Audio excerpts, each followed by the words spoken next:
Awesome. We are good to go. Just give. Andy's going to start sharing his live video to his personal page. If anybody's seeing this, please share it out to your pages, to your friends, to your own audience if you have one. Maybe you don't have a blue check mark, but anybody tuning in will help us out.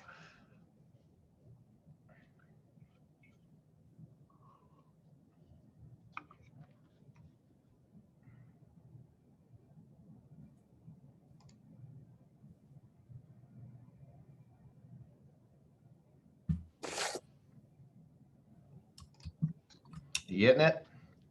Yeah. You think so? Don't worry. We're all technologically challenged in one way or another. I'm definitely technically challenged. So good. Awesome. Awesome. Yep. Well, thank you again, Andy, for joining us this evening. As some of you may know, we are frequently, which means the first Thursday of every month at 7 p.m. Pacific time. That's 10 p.m. Eastern time, 8 p.m. What is that? Mountain time, Rockies area, 9 p.m. Central time. We're doing this the first Thursday every month, and it's just a dialogue with Andy and I. Our audience can chime in if you want to comment in the Facebook video. If you want to remain anonymous, please personal message the Washington Farm Bureau Facebook page. I can access that as well. We'll keep you anonymous. Or you just talk about your neighbors all night long. It doesn't matter. You can message us through the Zoom video as well. But tonight we're talking about how family farming isn't always sunshine and unicorns, and by any means, it's not even close to that. But we'll be detailing that process and get going here. So Andy, thank you again for joining us tonight. Glad you're taking the time out of your day to do that. Appreciate that. What's our biggest problem in farming that we have today? The biggest problem we have is how we problem solve in itself. Usually we don't deal with problems in the right way, and problems perpetuate and create bigger problems to the point that, simply put, we have good farmers leaving the industry, and it's just a shame to see. Right. So with problem solving, what does that have to do with farming? Sorry, I got a stone in my shoe.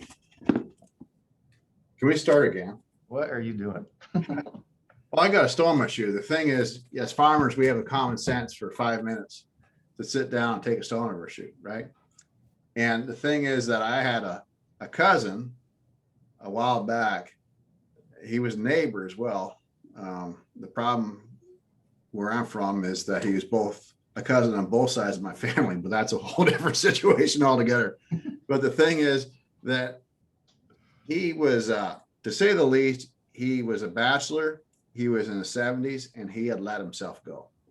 And he got over 400 pounds. He was about 5'0". And, the rumor was in our community, and we kind of joked about it, was that he started sleeping on the couch because he couldn't go up the stairs.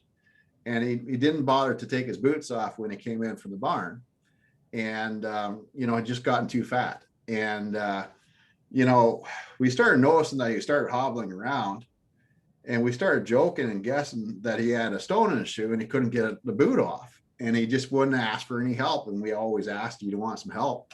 And after a couple of weeks, we heard his cattle mooing, and, showed up, and it was pretty apparent that he hadn't fed his cattle for a day or two, and he was laid up on the couch. And the thing is that what had happened was he had a stone in his shoe, and he had been stubborn and never asked for help to take the stone on his shoe because he couldn't take his own boot off. And so, my cousin was laid up on the couch, and so we called the doctor out. And the thing is, the doctor, he clipped off his boot. My cousin says, "Thanks a lot, doc." And the doctor said, "No, you don't get that. The thing is that we've got to amputate your leg today, or else you're going to lose everything." He says, "You've got gangrene has set in your foot, and you're in a bad spot." And the thing is, my cousin says, "The hell with you. You're not taking my leg off." And unfortunately, the next day he died. And it was all because he didn't take 5 minutes to sit down and take a stone out of his boot. And in his situation, he needed 5 minutes of somebody else's help to be able to do that. Right. And, this is a true story about your cousin? It's a story from Bob Cajun. That's it. Man. Yeah, absolutely. Oh, I'm sorry about your loss on your cousin. Well, it is what it is, but the concept of the story that I think is applicable to every family farm across North America is that, you know, we're all walking around with 10 or 12 stones in their shoe these days. And the root issue is that, you know, you got a little stone in your shoe. It's like a pet peeve. It might be something so simple as a sibling sleeping in or doing something else that really bothers you and it rubs you the wrong way. But, you know, as farm families, we're very polite with each other. We don't want to rock the boat. We don't want to get into conflicts with each other. We really try to avoid conflicts at all costs. And as a result, we let things rub us the wrong way to the point that, you know, it becomes gangrenous in the foot. And the last 15 years, I've been the guy that they turned around the most dire, either farm debt or farm succession cases, with everybody butting heads and pulling the farm in different directions.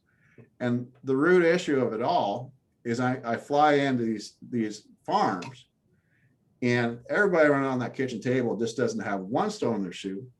They have multiple stones in their shoe. Right. And it's to the point that it's gangrenous and somebody's about to get voted off the island, and to vote a family member off the farm because you didn't solve a problem 5 years before is as foolish as my cousin not taking a stone out of his shoe and losing his life because of that. Yeah, I know. I have siblings and we keep things pretty cordial. As farmers, we're really positive with each other. We really try to never conflict or cross swords. But, you know, you can give somebody flowers and can be sweet to them. But if there's problems that don't get dealt with, I mean, that's the elephant in the room, whether it's a marriage or a farming partnership, it's the same thing. You're rotten to the core. Right. So where does this problem come from as far as families not addressing more or less their issues? Well, I think the two key words for tonight that I want everybody to remember is sunshine and unicorns. Is that, you know, we really think that there's going to be a happily ever after when we start farming with our families. It's like a married couple. I mean, nobody gets married if they think they're going to get divorced. You know, we all know the divorce rate, but we all get married under this false belief that it can't ever happen to us. It will never happen to us. We're the perfect couple. And I see a lot of families getting into, it's the same thing with partnership. I mean, nobody gets into family business with their family members if they think it's going to end up badly, right? We always think that we're the exception to the rule, right? It's going to be sunshine and unicorns because we're the perfect couple or we're the perfect family. And the root issue is that we just don't anticipate that we're ever going to have problems. And I can't tell you what kind of problems you're going to have within your family partnership, but you definitely are going to have problems. And what we've got to get better at is problem solving itself. Right. So you're saying that problem solving your relationships is something that farmers need to develop as well. We got to get better at this. I mean, the thing is, you look at priests and preachers, and I've married 42 couples as a reverend myself, and I've married, and I did 3 weddings with a shotgun. That was the most fun. But anyways, I think Caleb, I think you married your sister a few weeks ago, right? I did. All right, and it's a tricky statement. What's that? It's a tricky statement. I was the officiant at my sister's. You were the officiant, right? Yes. So the thing is that what happened was about 50 years ago was they seen like preachers and priests would participate in wedding ceremony and say, oh, this is the perfect couple. And then 10 or 15 or 20 years later, have the same couple come to them for marriage counseling. And by that time, the couple had 10 or 12 stones in their shoe, and they're about to vote the other person off the island, right? All because they didn't, it's just as foolish as gangrene setting into your leg. And what they started doing was have prenuptial courses. And the prenuptial courses, the purpose of the prenuptial courses was not to necessarily inform a couple of what kind of problems they're going to have, but to focus on really developing conflict management skills and helping the young couple be able to take their problem solving skills from good to great. Right. So So you can do as a farmer to improve the quality of your problem solving skill, it's going to skyrocket your farm's profitability and also your family relationships as well. okay, you're talking about married couples, but on a farm, where do you start with conflict management or problem solving? Well, I mean, Caleb, I'm a mediator. The last 13 years, I've taken guns out of farmers' hands more times than I got fingers, right? And I've dealt with the most dire situations. Usually they already had 2 or 3 mediators at the farm. And I'm hell bent to get rid. One time when I took a shotgun out of a farmer's hands who was suicidal because of a dire farm succession situation, I said, the way we're doing succession plan has got to change. And what we got to do is, instead of having conflict, having a mediator come out to the farm 15 years after, up front, day one, as a son and daughter come home to the farm to join the family business, we got to take decision making from good to great. We got to take problem solving skills from good to great, so that we actually do have the happily ever after. Because I mean, all these families I've dealt with, they're fantastic families, and they could have avoided so many problems had they had good conflict management skills up front. Right, right. So this isn't necessarily something I know I haven't heard of in the corporate world as far as having problem solving skills, but it seems to be an issue in farm families. Why does it seem like it's that way? Does the corporate world have problem solving skills, or Well, does this only happen in farming? I mean, you have problem solving in the corporate world, absolutely, but there's a whole dimension when it comes to family businesses, and that's because we have a tough time transitioning from a parent-child relationship to a professional partnership. You know, you got to think about it. For the first 20 years of a person's life, we've got 20 years of experience where father knows best, essentially. And it's pretty tough to switch that mindset to actually consider that person an equal partner, right? There's a lot of 37-year-old farmers that are being treated the same as if they're 17-year-olds. Right. And it creates a lot of childish behaviors at the most pivotal moments of the farm's history. And what we got to do is we got to transition from that teenage mentality where there's a power struggle and a competition between the different generations and also different siblings, really a competition as to, I'm smarter than you, and trying to win arguments, right? And to the point that we stop talking, we start listening to each other. And we start trying to understand what the other partner's saying. And we start looking at options instead of having one idea and trying to force your idea onto the other partners and try to bully your way as to getting their way all the time. We got to get everybody listening to different options and then be able to make decisions together and be able to favor decisions not based on what you think, but what's best for the farm. Right. We got to focus on, instead of always being right, we got to focus on things actually being right. Right. And yeah, what is best for the farm? What's going to move the farm forward, not just my opinion. And that is a major mental shift that we have problems with on almost every family farm. Right. And so until we got a pickle. Yeah.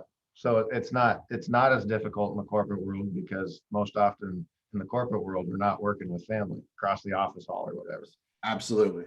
Okay. Right. Absolutely. And it really doesn't suck at Christmas if you fire that partner that you had in the corporate world, but to have to fire your son or daughter and then have a Christmas dinner is pretty tough. Yeah. Yeah. So you've worked with a lot of farms through transitions. You've mentioned that. Obviously, you've got a great record before you ever became a part of Farm Bureau. But what are the biggest issues that farmers need to work through? I think this live video has ended. What?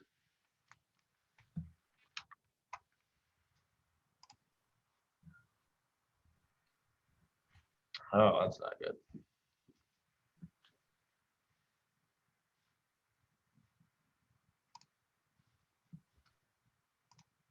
I got coworkers on the other end doing stuff as well.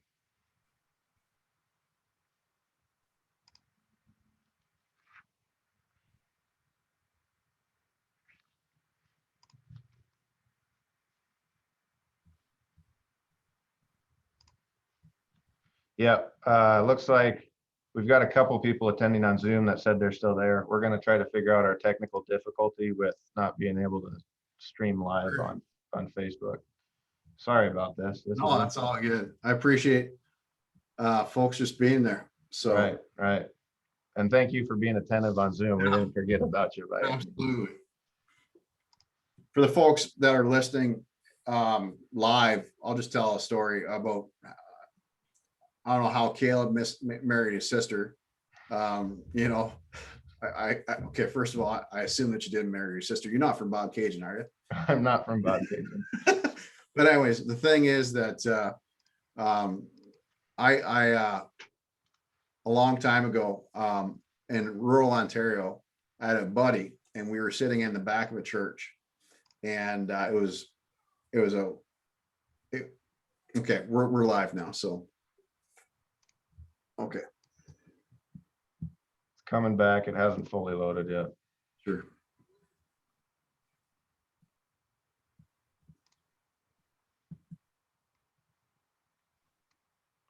This is the first time this has happened. Yeah. Are you able to share? Not yet.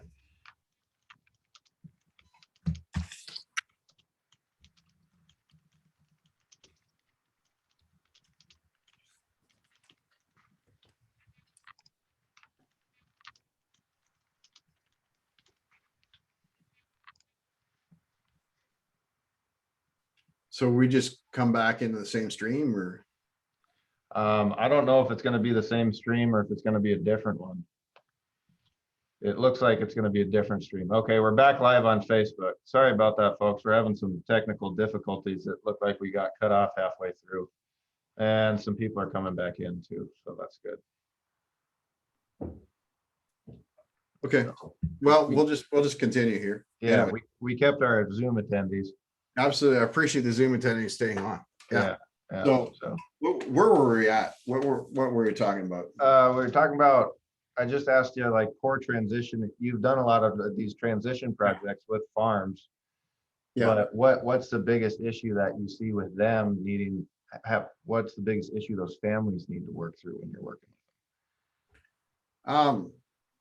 Well, I mean, I'll give you an example. I had a farm. They had already had 2 succession planners out there. And it was a situation where the daughter was 35 and her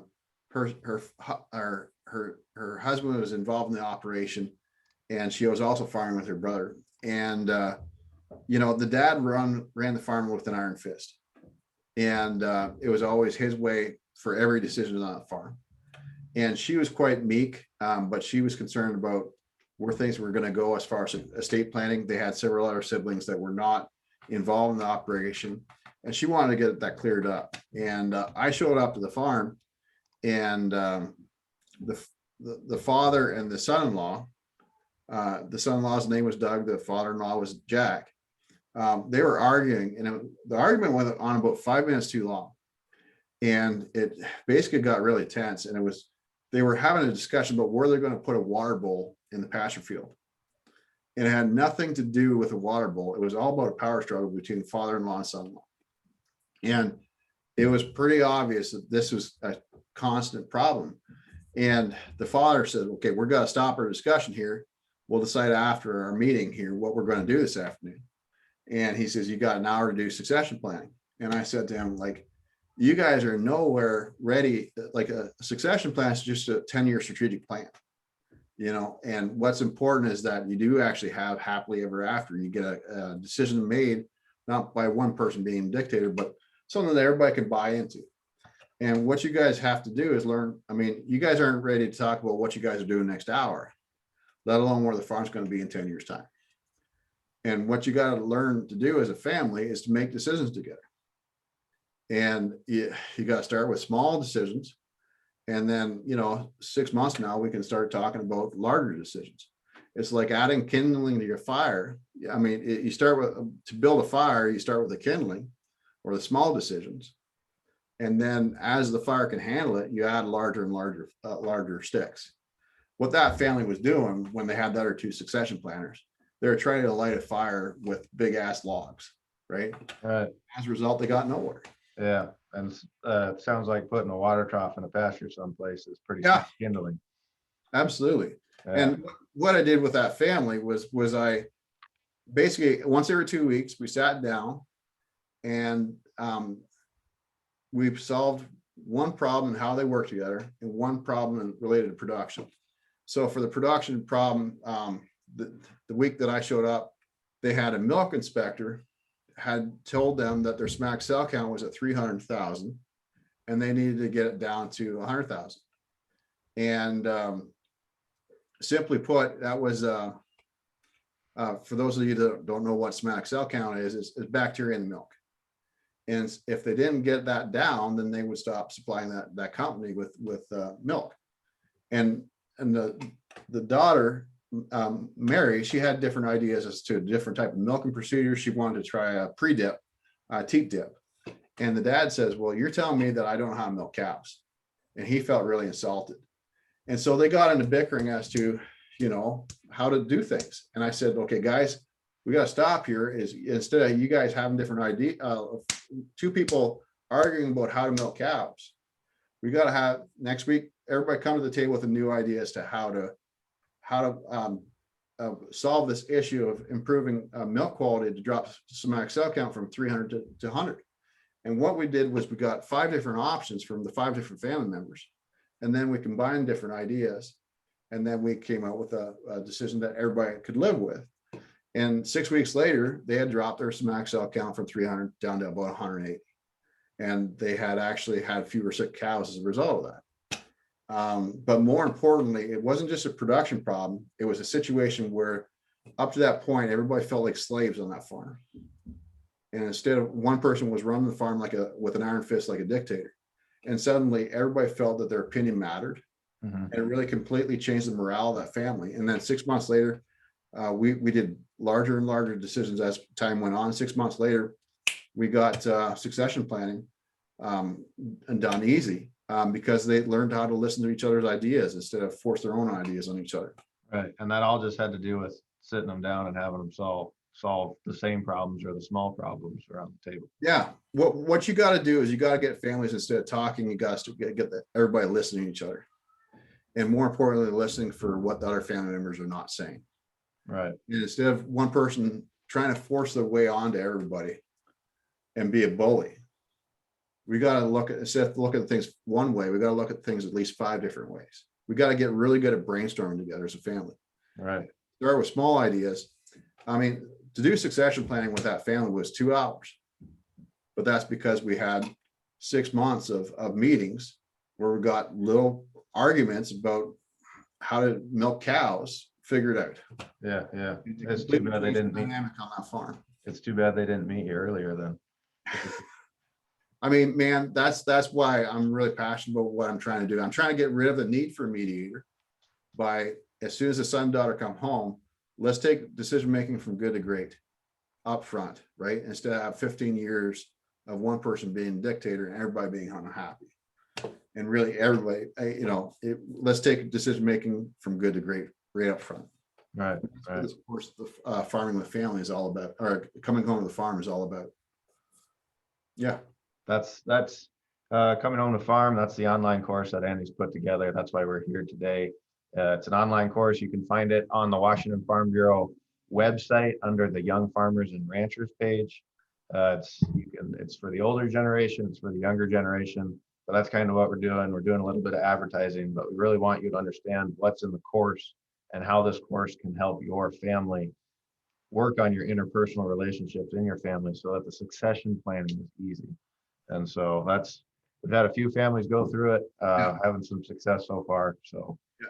And I just like to say, Caleb identified this program, and we're giving 80% off this program to Washington Farm Bureau members. Washington Farm Bureau is passionate about really making sure the next generation is successful, right? Because they understand as an organization, they will fail if their members fail. And so it's a win-win for everybody. We're doing this for the year to try to help as many farmers, not only Washington State, but across America and Canada, continue for the generations to come. Right, right. And these live events, I know we had some technical difficulty with Facebook, so if you're just joining us, these live events are happening the first Thursday of every month. Andy and I cover a different topic every month. Yeah. That's 7 p.m. Pacific time. That's 10 p.m. Eastern time, depending on where you're watching from. But Yeah. if you don't want to talk about your own family, you talk about your neighbors. If you have questions for us, like right now, please comment in the live videos. If you want to remain anonymous, go ahead and send a direct message to the Washington Farm Bureau Facebook page. I can bring that up. I won't mention who you are, but Yeah. it looks like we do have some questions Awesome. coming in. All right. Let me check in here quick. So I know looks like when it comes to family meetings, somebody's asking, we problem solve and walk away with things to do, but how do we get a partner to actually follow through with what's being said we're going to do? I think the key is to burn money. I really do think the key is burning money. I've tried a lot of different things over the years. But about 10 years ago, I had a farm. We sat down, we had a meeting, we solved one production problem. And that production problem for that farm was that they couldn't get cows pregnant. And they had 3 brothers. Each brother walked away from the meeting and was supposed to get one thing done. And one brother, for instance, he had to check silage to see if there's mold in the silage. Well, he went and did it, but his other brother didn't look into stray voltage. And, simply put, there's a frustration every couple of weeks that task didn't get done. And so I actually forced the guy to pull out money out of his wallet and burn $5. And isn't that illegal? Canada, it isn't. In Canada, if you deface coin, it's illegal. But the laws are so old that it doesn't count for paper money. But what I have found is the actual physical act of seeing your money burned in an ashtray. It's so emotional. It's unbelievable. And you want to see a farmer almost cry. I mean, that's it. But the thing is that we actually sat down, we figured out how much that farmer was losing because their pregnancy rate was at 14% and it should have been at 30%. It was about $115,000. And to actually see on every farm, the lack of accountability, we have about 50% of our ideas never become a reality because we really suck as a family at following through on things. More importantly, there's a lot of frustration working with a partnership by a double standard. And it creates a lot of dysfunctional relationships, a lot of family dysfunction. I mean, you just have a dysfunctional organization. It's surprising, but on really well-managed farms, we have 50% failure rate and actually falling through on ideas in reality. And so I came back the next week and he knew it was going to be $20 and he had it done. And it actually turned out it was a stray voltage problem. But that just completely turned around the family dynamics. So burning money sounds like this is what you're saying. It's a production issue, but what if it's an interpersonal issue in the family that you're working on? That farm, we actually started using that same process for interpersonal issues. The dad actually suggested it. He says, like, we have problems with guys not showing up to work on time. And the pet peeve of that day was one brother had slept in 45 minutes late. And he was supposed to be start chores at 4 o'clock in the morning. And it was 4:45 when he showed up to the barn. And until he was the first one to start milking. And that threw off the whole schedule. Actually, one of the brothers was late to come into a meeting because he had to get treated milk and he had to feed calves. And he was late to come in a meeting because it threw off the whole schedule. And this was causing a lot of frustrations with the one brother always showing up late.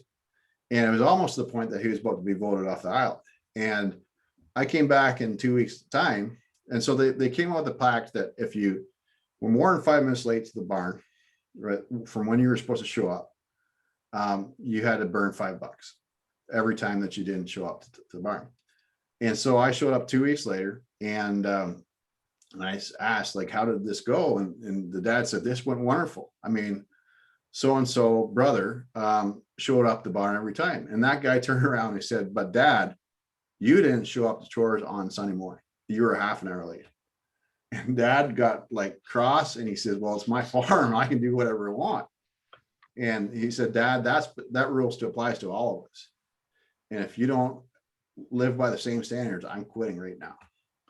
And so for that dad to actually burn $5 and to go from being high almighty, I'm running the farm with an iron fist, and there being a double standard and often contradictions, do as I say, not as I do, to everybody being on the same level, and that all the partners being equal, held to the same standard, completely changed that family dynamic. And they went from a situation when I met them, they're about to split up, the three brothers, and never talk to each other again.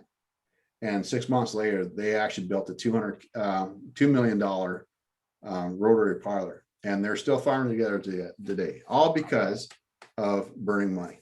Yeah, right? well, that sounds like something I experienced. Not necessarily, I wasn't burning money, but I had a boss once, and this was a while ago, and he's a pretty successful guy. He was the CEO of a company. They were doing 100 million in sales a year, sort of thing.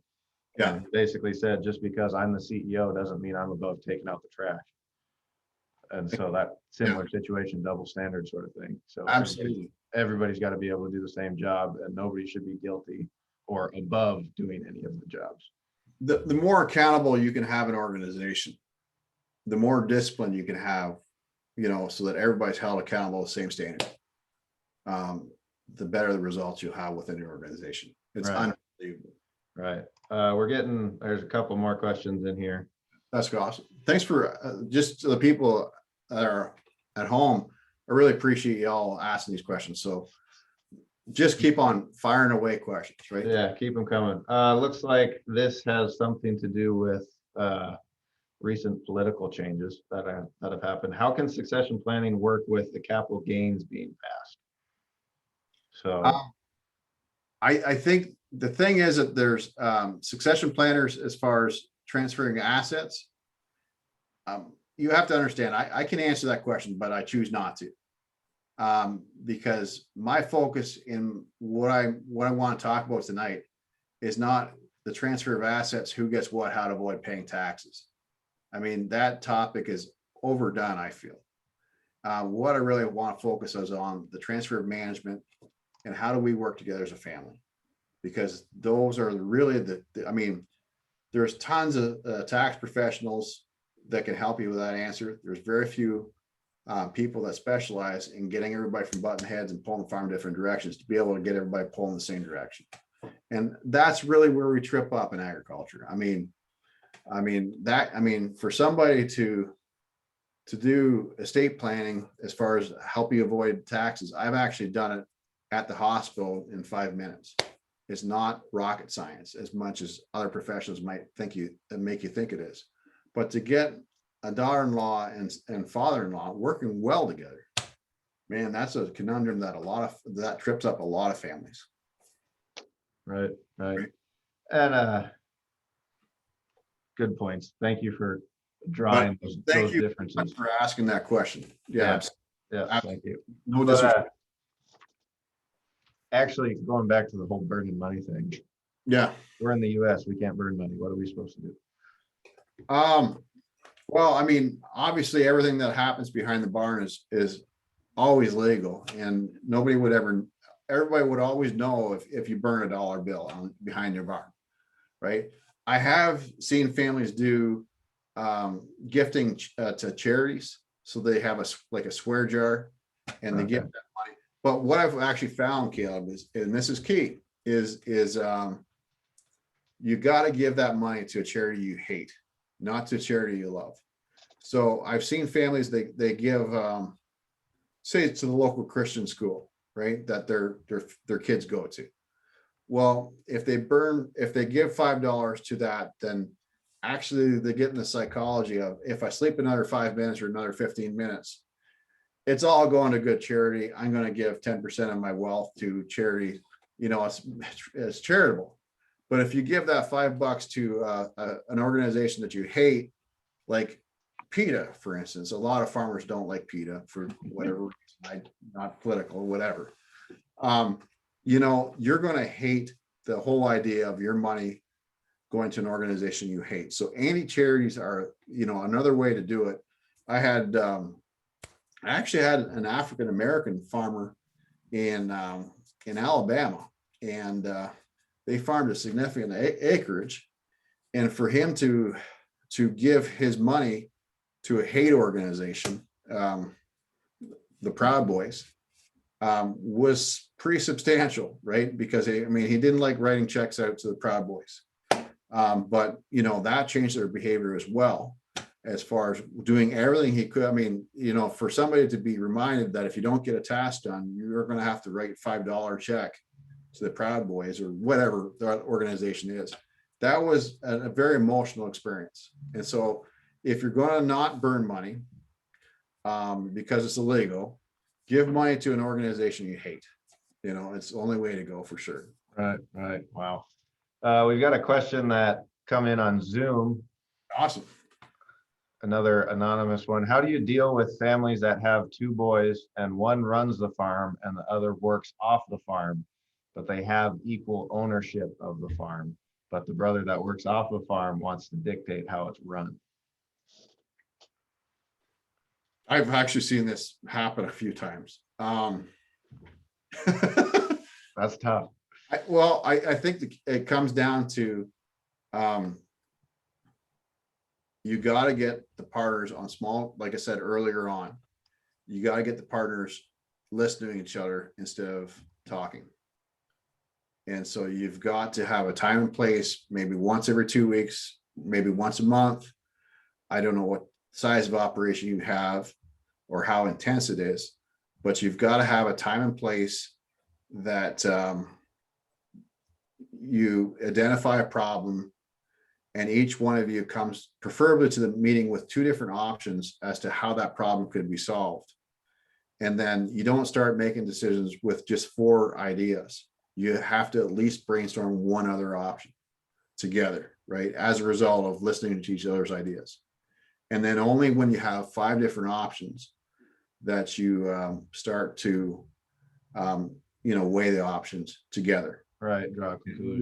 What you got to have is very tough to do is, I had a family where this was the case. It was actually a situation where there was a father that had a professional job, and he financed the startup of the business, and it had grown to the point that they had over 50 employees, and there was 2 sons that were really involved in day-to-day management. And it came down to a rule on that farm that nobody's smarter than the other guy. We make all decisions together. And I think that you got to adapt that as a family. If you can adapt that rule and everybody learns to abide by that, and it's going to take a while to do that. Start with the small things again. Start with the small stuff. Yeah. It will turn around your farm altogether. Because really nobody wants to be the other guy's slave. Right. Sounds like in that situation, that's what's going on. Right. And imagine that it's worse between generations with that too, because going back to what we talked about earlier, sort of thing. You've been a kid for so long, but now all of a sudden you have to become a business partner with your dad or your mom. Absolutely. So let's see. Another question that's come in. How do you get someone who's extremely passive to actually open up and communicate? Sounds like this person's an introvert. So how do we get introverts to communicate within the family farm? It happens a lot. I think the key word is passive aggressive. You see, what I see is a lot of people, they don't want to rock the boat. They really care about their family members. They don't want to, they avoid conflict at all costs. But what I've seen as a mediator is that, this person has like a few stones in his shoe that he just continues to ignore. And he, puts his head down, works harder, and hopes that the stone works out his way out of the boot, essentially, like my cousin, right? And these whether it's guys or girls, there's a day that the fit hits the shan, right? I've seen extremely meek and mild daughters trying to take over the operation that wouldn't say, if she had it in her mouth, right, all of a sudden curse blue because, she's let things rub her the wrong way to the point that's like gangrene in the leg. And, in that situation, I gave an example where they send me maple syrup every year because 10 years ago, we were able to sort out their family issues. There was a brother in that partnership, and he wouldn't say boo in family meetings, right? Because he never wanted to conflict with his dad. I mean, he held his dad in such high respect, but he also feared his dad, and never wanted to say anything in fear of looking stupid, I guess you'd say. And he had, so what we started doing was everybody had to come to the meeting with one idea as to how to improve farm profitability and one idea as to how to improve family relationships. And each person had to come to the table with one idea, or else they had to burn $5. And that, being forced to actually say something or else burn $5, you only have to burn $5 a couple of times to come to the table with really well-researched ideas. And the ideas that he had came to the table with were incredible. He didn't say much normally, but whenever he did have an idea, they were really well thought through. And what I found is that because we forced it out of him, when we started with small ideas, when it came to succession planning, he expressed some, like, he wanted to build a barn, and he never said that before in his life. Right. All he wanted to do is build a barn. We actually built that barn a year later. And to actually see that, because but he would have never done that. That's why he sends me the maple syrup every year, is because he would have never said that, because his dad was dead set against it. And he tried to suggest it a few times, but because we got on forcing him to come up with little ideas and speak his mind, his dad got used to not shutting his ideas down, which was what was happening. And so dad got used to listening to his son's ideas and taking them under consideration and respecting them as an equal instead of an inferior. Right. Okay. That's good stuff. Last question that we've had come in. This kind of seems related to the brother on and off the farm question, but it has more to do with in-laws. It says, as a family, we've integrated well to becoming a bigger farm family, but now we've started to bring in-laws into the situation, and it sounds like this is tough to read. They're having the same arguments they used to have as a family, but now it involves their in-laws. So how do you go about incorporating the in-laws into the family? Well, I think it comes down to respecting what they have to say.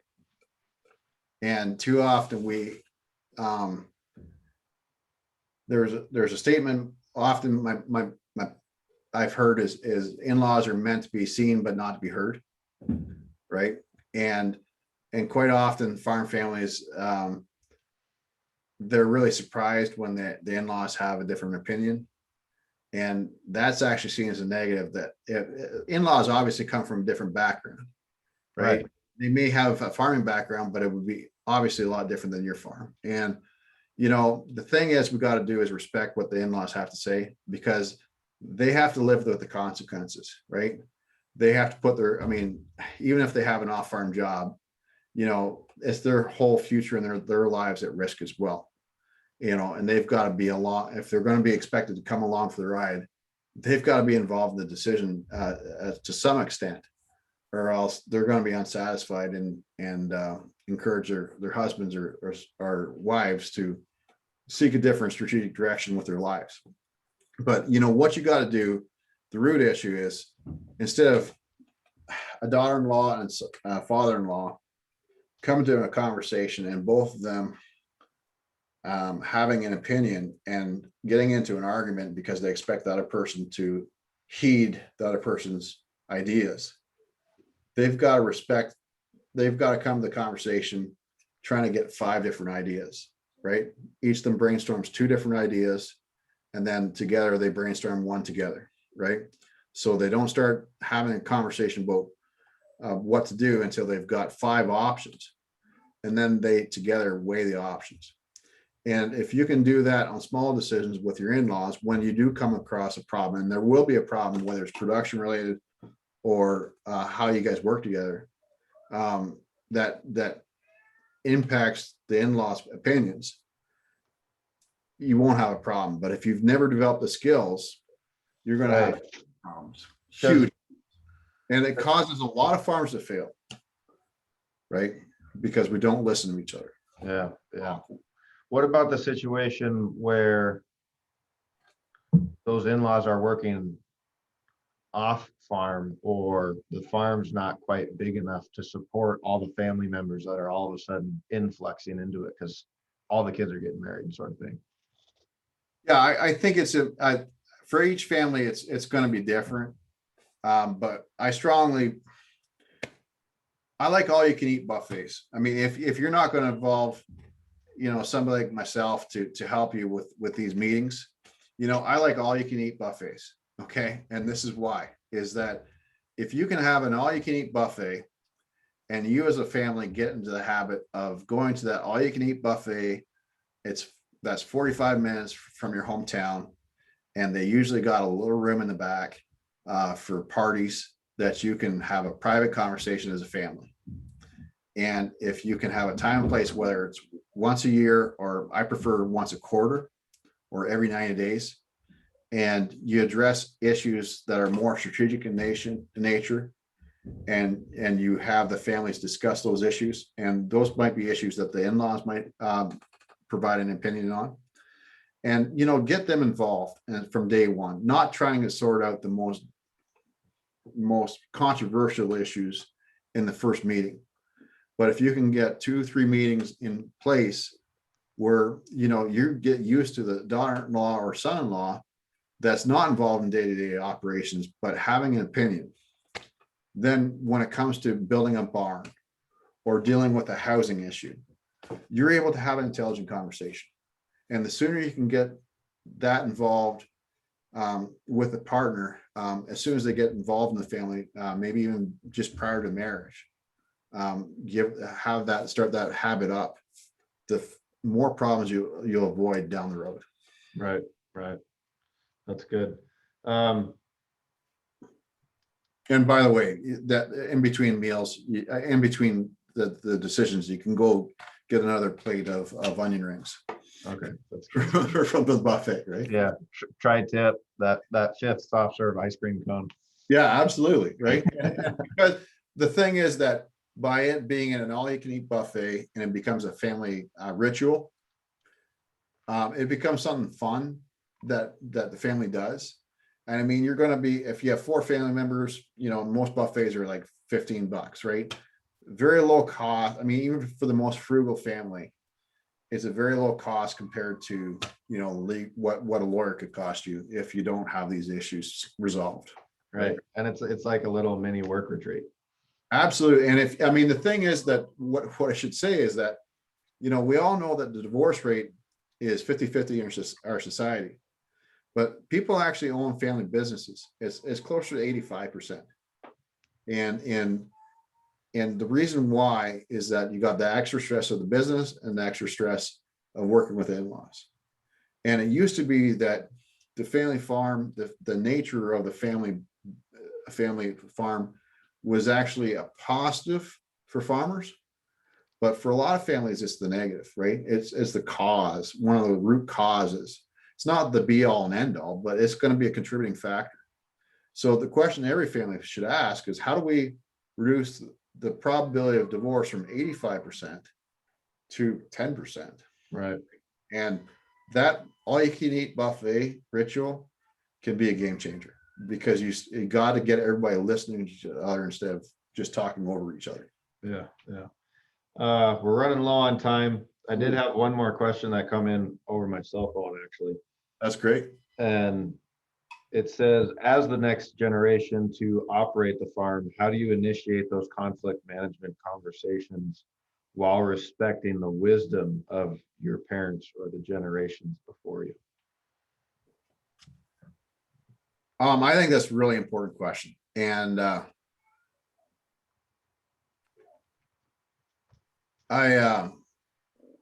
think it comes down to neurolinguistic programming. For every generation, there's about 5 things that need to change in order for, like, as far as core family values, and then 5 things that need to stay the same regardless. So I'll give you an example. I mean, I want to keep this short because I think I talked about this in a previous seminar. But the thing is that I had a family where the son had taken over the management of a poultry operation, a hatchery. And basically he was the last one to work, first one to leave. And he didn't have the respect of the employees, and there was a major kerfuffle. And basically one of the employees got in a physical altercation with the son, and that employee was the right-hand man of the farm. And the father had to make a decision as to whether to fire his son or fire the right-hand man that had been with him for 13 years. And basically the son was really upset with his father because, you know, the hired men, they continuously walked all over him. They didn't show him any respect. And we continuously asked him why. And it came down to respect. And then we asked, why do the employees don't respect you? Well, why did they respect your father? And it came down to the fact that the dad had always worked alongside the employees and had been the hardest worker there. And the son wasn't like that.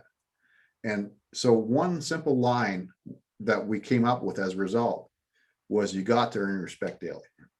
And that son actually went out and he got respect, earned respect on his wrist.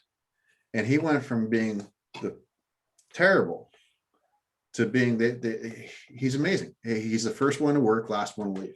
Now he still has a good lifestyle. I mean, he golfs every week and so on and so forth. But that operation's gone from 2 million birds to 11 million birds in 7 years. They've done 3 expansions of that poultry operation. And that's a true story. And all because of one simple line. Right. And so for every family farm, what you've got to identify is what are the potential weaknesses that the son or daughter have, right? That they just simply don't get what made the farm successful. And you've got to make that crystal clear as to what they've got to turn from weaknesses into strengths in order to turn the partnership around. And then vice versa, you've got to identify what are potential limiting factors that are holding it back. And so I had another farm, and it was a Dutch operation. OPA had come over in 1950s with $400 in a shoe and expanded it into a $40 million farm. And the reason why he had grown it is that one day the grandson was really upset. OPA had the hired men straightening out nails, and he had 5 guys straightening out every nail. And he shows up, and the week before we had sat down and got these values in place, and OPA had thought it was a waste of his time. And one of the values we came up with is we got to stop pinching pennies and focusing on the dollars. And the grandson said, look, OPA, and OPA was sitting there on the edge of his tailgate. He was in his 80s and collecting each nail and having each employee straighten out the nail. He says, OPA, we got to stop pinching pennies and focusing on the dollars. And the thing is that OPA had, he said to OPA, look, it's great that we're saving $10 worth of nails, but these guys are all costing us $15 an hour. We have 5 guys here. Right. Just to straighten out the nails. Straighten out the nails. We're losing a lot of dollars. And OPA normally would have been peed off and driven off, and they wouldn't have talked to each other for 5 days. Maybe OPA might get so upset that he cut the grandson out of the will. But because we got them on the same page, it's important. So, you know, these stories are, what I'm telling you is that you've got to get a set of common values, both as to what's important to carry on from the past and what's got to change in the future. All right. And if you can have that determined, you know, getting everybody sitting down and making these decisions together, you can bring it up. Like last week, I had a farm, actually just today, I'm not going to get into the details of it, but we had a farm. One of the rules they had was nobody's smarter than the other guy. We make all decisions together. And that got brought up when the father had went out and bought a farm without talking it over with his two partners, who were his sons. And, you know, we got that situation all straightened out because they had predetermined values. And as a result of that, the father realized that he had made a mistake. And, we're dealing with it now. Right. Right. So when it comes to going back to the question, comes to more or less respecting your elders. Absolutely. You just have to muster up and say, hey, what do I suck at? What do I need to do to earn your respect, sort of thing? Is it that blunt? Well, first of all, I think it's really important that parents have a couple vetoes a year, right? So that they don't, that they feel that they, I mean, if you have a lot of families where the farm is being ran by somebody with an iron fist, they don't feel comfortable with the idea of making joint decisions together with their family. So if you have 3 vetoes in a year where they can override any decision, they're more likely to enter into that relationship, right, where they reach that process. But what I have found is that, usually the first couple meetings that we have, at least one of those vetoes gets exercised, right, as a power trip. But over the course of time, they feel more and more comfortable with the whole situation. The other thing is that you've got to have respect for what made the farm successful to date. Right. What got it to where it is? Absolutely. And by having these values and also recognizing how things got to change, it helps guide that process, right? But the decision making, I mean, the elder generation should always have the vetoes, right? And if they feel, the more and more they get used to making joint decisions, the easier it goes. Right. They don't have to use them vetoes. They never do. Okay. But I also think that sometimes it's not what you say, but how you say it. And so, quite often, if a son and daughter may say something to their parents that they don't realize how they're being disrespectful, and for you to have a facilitator be able to talk to you after the meeting and just say, hey, you're probably not aware of this, but this is what, I mean, you got to have, what we have to do in family farms is grow empathy and learn to think about what the other guy's thinking, not just what you're thinking. Mm-hmm. And if you can have somebody in between meetings, help each other understand what the other guy's thinking, mm-hmm, it just completely changes around the whole operation. Got it. Good. We're short on time. Thank you, everybody that's throwing questions at us and getting Andy to think on his feet a little bit. We really do appreciate it. We're doing this again next month. That's June 3rd, first Thursday every month, 7 p.m. Pacific time, 10 p.m. Eastern time, anywhere in between. I'm going to ask you to do your own math. But sorry about the technical difficulties this evening. We're hoping that you were able to get back on the Facebook Live. The Coming Home to Farm online course is on the Washington Farm Bureau website. It's under the Young Farmers and Ranchers page, or you can go to Agriculture Strategy and find it that way. It's 80% off for our Farm Bureau members. That's $100 per family member that goes through the course. That gives you a little bit of skin in the game to make you and incentivize you to finish the course. And what is that, Andy? I wrote a book called Bulletproof Your Farm. And so if anybody that's watching this tonight wants to get a free copy of my book, just go to my website, agriculturestrategy.com. I'll be happy to send it to you tomorrow for free, right? And let's improve the odds of your family still getting together for Christmas night in 20 years' time. Awesome. Oh, thank you, Andy. Any last words? Sunshine and unicorns? That's not what it is. Just remember that. I mean, the key thing is nobody gets married thinking that they're going to get divorced. Same thing with the farm. It's the same thing with the farm. Right. Let's avoid that. Let's take your decision making from good to great, so you can be in that 5% of the family farms that are actually truly happy, right, instead of the 50% that aren't. Okay. All right. Well, thank you, Andy. We'll see you next time. Thank you, everybody, for tuning in. We'll see you next time too. Yep. Bye.